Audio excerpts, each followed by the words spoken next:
তাক বাংলা সরাসরি আছে, যদি তুমি প্রশ্ন করো। একেবারে আরাবুল বাবু, আপনাকে স্বাগত জানাবো আজ তাক বাংলায়। এবারে আপনি কি লড়াই করতে চলেছেন ভাঙড় থেকে আইএসএফ এর টিকিট, একটু জানতে চাইবো। একটা কথা, এই কথা, ভাঙড় থেকে আমি কেন লড়াই করব? আইএসএফ এর যিনি বিধায়ক আছেন, যিনি আইএসএফ এর নেতৃত্ব, যিনি এই আইএসএফ এর দায়িত্বে আছেন, তিনি ভাঙড়ের ক্যান্ডিডেট, তিনি ভাঙড় থেকে লড়াই করবেন। আমি তো এখনো কোনো দলে জয়েন করিনি। আমি জয়েন করলে তো আপনাদের বলবো যে আমি এই দলে জয়েন করছি, আমি এখান থেকে ক্যান্ডিডেট। আপনি তো ফুরফুরা শরীফে গিয়েছিলেন, তাহলে আপনি কি যোগদান আমি করতে চলেছেন? ফুরফুরা শরীফে গিয়েছি, সেখানে আমি বলে এসেছি যে তৃণমূল দলটা আমি আজ করে করবো না, কোনো অস্বীকারও করবো না। তৃণমূল থেকে আমি একেবারে সমস্ত কিছু কাট করেছিলাম। কোনো কারোর সাথে যোগাযোগ থাকবে না, কারোর সাথে কোনো সম্পর্ক থাকবে না। ফুরফুরা দরবার শরীফে বসে এটা আমি বলে এসেছি। এইখানে নতুন করে জয়েন করবো আমি বলেছি যে আপনারা নিজেরা জানতে পারবেন। আমি হয়তো 2 ঘন্টা 3 ঘন্টা আগে আপনাদের জানাবো যে আমি এই দলে জয়েন করছি বা এই দলের আমি ক্যান্ডিডেট হচ্ছি। কোথায় হচ্ছি সেটা সেদিনে আপনাদের জানাবো। আরাবুলদা, আপনি ইতিমধ্যেই একটা মন্তব্য করেছেন যে শওকত মোল্লাকে ভাঙড় থেকে আপনি 1 লাখের বেশি ভোটে হারাবেন, কি বলবেন? অবশ্যই শওকত মোল্লা ভাঙড় থেকে 1 লক্ষ ভোটে হারবে। যতই চেষ্টা করছে প্রশাসনের দিয়ে বা অন্যদের দিয়ে জোর করে, এবারে জোর করে কোনো ভোট হবে না। ওদের জেনে রাখা উচিত যে এখানে 1 লক্ষ ভোটে জিতবো। আমি যখন 2019-এ চক্রবর্তী দাঁড়ায়, দেখুন আমি বলেছিলাম ভোজেরহাট মাঠে যে 1 লক্ষ ভোটে জিতবো। সেদিন আমরা জিতেছিলাম 1,11,600 ভোটে। আজকেও আমি দাঁড়িয়ে বলছি, আজকেও যে নওশাদ সিদ্দিকী ভাঙড় থেকে 1 লক্ষ ভোটে জিতবে। একেবারে মানুষ এখানে তৃণমূলটাকে আর কোনোভাবে পছন্দ করছে না। শুধু তৃণমূলটা নয়, এই শওকত মোল্লাকে কোনোভাবে কেউ পছন্দ করছে না। সেই কারণে উনি এখানে গোহারা হারবেন বলে তাই উনি ঘরে দোষ দিয়ে বসে টানছেন। আর কিছু লোকের রাস্তায় নামিয়ে দিয়েছে যে আমি ক্যানিং চাই, ক্যানিং। আজকে 2.5 বছর এখানে লক্ষ লক্ষ টাকা নয়, কোটি কোটি টাকা আয় করেছে। আমি শুনছিলাম একটা ভিডিও একটা করছে 100 কোটি টাকা আয় করেছে শওকত মোল্লা ভাঙড় থেকে। তাহলে সেই শওকত মোল্লা আজকে ভাঙড়ে দাঁড়াতে চাইছে না, কান্নাকাটি করছে, তার জায়গা ক্যানিং, ক্যানিং এ দাঁড়াতে চাইছে। তাহলে কি এতদিন শুধু মধু প্রসাদ জন্য ছিলেন আর আরো উনিকে বহিষ্কার করার জন্য ছিলেন? আজকে তাই আমি বলতে চাই যে এই অপদপ্ত নির্লজ্জ শওকত মোল্লা ভাঙড় থেকে লড়ে এখানে দেখা উনি ভাঙড় থেকে লড়েছে যে আমি জিতবো। আমি তাই শুধু একটা কথা বলবো ভাঙড়ের মানুষের কাছে যে উনি একবার ভাঙড় লড়াই করবে, এই তো আমরা চাইছি। আরাবুলদা, আমরা যেটা দেখছি যে তৃণমূল কংগ্রেস প্রার্থী হিসাবে শওকত মোল্লার নাম যে মুহূর্ত থেকে ঘোষণা করেছে, সেখানে ক্যানিং পূর্বে তিনি যেখানে প্রার্থী, আজকেও সেখানে বিক্ষোভ হয়েছে, কালকেও বিক্ষোভ হয়েছে। তাহলে কি তিনি ভাঙড়ে ভোটে দাঁড়াতে শওকত মোল্লা কি ভয় পাচ্ছে? কারণ আমরা জানি যে এই মুহূর্তে তৃণমূল কংগ্রেসের সঙ্গে আরাবুল ইসলাম বলা যেতে পারে যে সমস্ত সম্পর্ক ছিন্ন করেছে, আপনি সেটা নিজেই বলেছেন। এবং কাইজার আহমেদ তিনিও বলেছেন যে তিনি এই মুহূর্তে তৃণমূল কংগ্রেসের সঙ্গে তার কোনো সম্পর্ক নেই। তাহলে এই আপনাদের দুজনের জন্যে, মানে আরাবুল ইসলাম এবং কাইজার আহমেদের জন্যে কি ভয় পাচ্ছে শওকত মোল্লা ভাঙড়ে দাঁড়াতে? একটা কথা আমি আপনাদের বলি,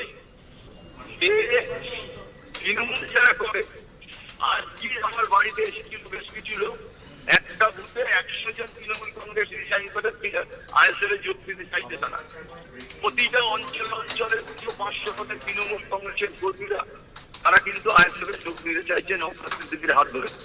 তা আমি একটা কথা বলবো যে আজকে যারা তৃণমূলটা করেছিল, যারা তৃণমূল করে জীবন দিয়েছে, আজকে তাদের কোনো গুরুত্ব নেই। যা করবে শওকত মোল্লা, ও 10 টাকা ভাঙড়ে আসলে উনি 5 টাকা নেবেন আর 5 টাকা সবার কথা করবেন।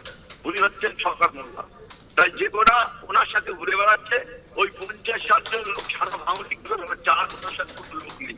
তাই আজকে উনি ভেঙে পড়েছেন, ভদ্রলোক ভেঙে পড়েছেন। তাই আমি আবার বলবো যে ভদ্রলোকের এখান থেকে দাঁড়িয়ে জিততে দেখা যে আমি ভাঙড়ে অনেক কিছু করেছি। আমি ভাঙড়ে 100 কোটি টাকার কাজ করেছি, আমি ভাঙড়ে 200 কোটি টাকার কাজ করেছি, আমি ভাঙড়ে ব্রিজ করে দিয়েছি। উনি বলে বেড়াচ্ছেন তার প্রমাণ আগামী 29 তারিখে উনি বুঝতে পারবেন আর ভাঙড়ের মানুষ কোথায় ভোট দিতে পারে আর ভাঙড়ের মানুষ কতটা সচেতন। সেটা আগামী দিনে বোঝা যাবে। একবারে বেশ ধন্যবাদ। আমাদের সঙ্গে ছিলেন আরাবুল ইসলাম, আমরা কথা বললাম। সুজয়, দেখো উনি কিন্তু বিষয়টাকে একটুখানি এড়িয়ে যাওয়ার চেষ্টা করলেন, যেটা আমরা দেখলাম তার ইতিমধ্যে যে বক্তব্য যে 1 লক্ষ ভোটে হারাবো, এবং আজকে তিনি আমাদেরকে বলছেন যে 1 লক্ষ ভোটে শওকত মোল্লা হারবে, বক্তব্য যেন তিনি একটুখানি পাল্টে দিলেন। না দেখো, তার যেটা বক্তব্য যে এখনও তিনি অফিসিয়ালভাবে কোন রাজনৈতিক দলে তিনি যোগ দেবেন সেটা তিনি বলছেন যে কিছুক্ষণ আগে সংবাদ মাধ্যমকে জানাবেন।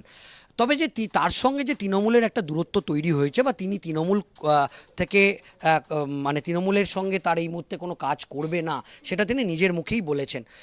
এটা হতে পারে এখনও পর্যন্ত আইএসএফের তরফ থেকে আরাবুল ইসলামের কাছে কোনো সবুজ সংকেত আসেনি। দেখো, আনুষ্ঠানিকভাবে তিনি যোগদান করেননি, আইএসএফের তরফ থেকে এখনও প্রার্থী তালিকা ঘোষণা করা হয়নি। এখন দেখার বিষয়, দেখো এই 2026-এর বিধানসভা নির্বাচনে ভাঙড় ওই এলাকাটা এবং দক্ষিণ 24 পরগনার ওই এলাকাটা এই আরাবুল ইসলাম তিনি কিন্তু ভাঙড়টাকে হাতের তালুর মতো চেনেন। এবং তুমি এটাও জানো যে এর আগে তৃণমূল কংগ্রেসের তুরুপের তাস কিন্তু ছিল এই আরাবুল ইসলাম, এবং এই আরাবুল ইসলামের ওপর ভর করেই সম্প্রতিকালে তৃণমূল কংগ্রেস সেই এলাকার সংগঠন কিন্তু তৈরি করেছিল। সেক্ষেত্রে আমরা যেটা দেখেছি, যেই মুহূর্তে আরাবুল ইসলামকে দল বহিষ্কার করলো এবং বিভিন্ন বড় কেলেঙ্কারিতে আরাবুল ইসলামের নাম জড়িয়ে গেল, সেই মুহূর্ত থেকে ভাঙড়ের রাজনীতিতে শওকত মোল্লার একটা উত্থান হলো। এবং এই মুহূর্তে তোমাকে যদি বলি যে দক্ষিণ 24 পরগনার যে রাজনীতি, সেই রাজনীতিতে অভিষেক বন্দ্যোপাধ্যায়ের অত্যন্ত আস্থাভজন এবং অত্যন্ত ঘনিষ্ঠ এই শওকত মোল্লা। আমরা দেখেছি যে বিধানসভাতেও আমরা দেখেছি যে তাকে অভিষেক ঘনিষ্ঠ বিধায়ক মানে হিসেবেই তিনি পরিচিত ছিলেন। কিন্তু তাহলে এই তার যে আসনটা কেন বদল হলো, শওকত মোল্লার আসনটা কেন বদল হলো, এটা নিয়েও একটা রাজনীতিক মহলেও কিন্তু একটা জোর চর্চা কিন্তু শুরু হয়েছে। একবারে অর্থাৎ বোঝাই যাচ্ছে যে একটা কিন্তু জোর চর্চা একটা শুরু হয়ে গেছে, কারণ ভাঙড়ের মতো একটা গুরুত্বপূর্ণ জায়গা যেখানে বারবার শুধু অশান্তির খবর সামনে আসে, এরকম উত্তপ্ত ভাঙড়ের শান্তি ফেরাতে আগামী বিধানসভা নির্বাচনে বিধায়ক কে হচ্ছে সেটা কিন্তু ভীষণভাবে গুরুত্বপূর্ণ। তবে এবারে দেখার যে আইএসএফ তাদের প্রার্থী পদে নতুন কোনো চমক আনে কিনা ভাঙড়ে, আর অন্যদিকে আরাবুল ইসলাম কি করেন, আর শওকত মোল্লা যিনি দাবি করছেন যে তাকে তার যে পুরনো জায়গা সেখানেই তাকে ফিরিয়ে দেওয়া হোক, প্রার্থী তালিকায় তিনি একটা বদল চাইছেন। অবশ্যই সঙ্গে রাখুন আজ তাক বাংলাকে। পরবর্তী আপডেটের জন্য সাবস্ক্রাইব করতে ভুলবেন না।